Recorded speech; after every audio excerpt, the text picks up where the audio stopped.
This is the ZeroDrag Nexus One receiver, and today we're going to pair it with the Nova F405 flight controller running ArduPilot.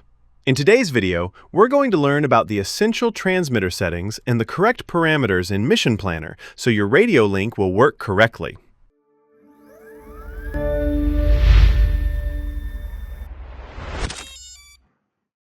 Now, on your transmitter, go into System, then ExpressLRS, and set your RF band to 2.4 GHz and packet rate to 333 Hz. This gives you a great balance of range and latency for most setups. Make sure to turn Model Match off and set the link mode to normal.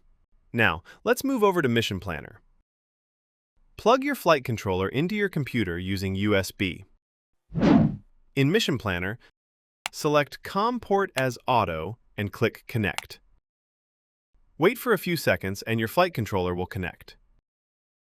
Next, we need to check which serial port and UART your Nexus One receiver is physically connected to on the flight controller. To check this, go to Setup, then Mandatory Hardware. Click on Serial Port and you will see the available serial and UART ports. For my setup, it is connected to Serial 6, UART 2, and the baud rate is 115,200. Now, go to Config and open the full parameter list. In the parameter list, search for Serial 6.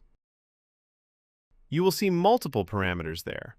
Set your Serial 6 underscore protocol value to 23 and Serial 6 underscore baud value to 115. Next, search for RC underscore options and set its value to 32. And lastly, search for the most important parameter, which is BRD underscore ALT underscore CONFIG, and set its value to 1.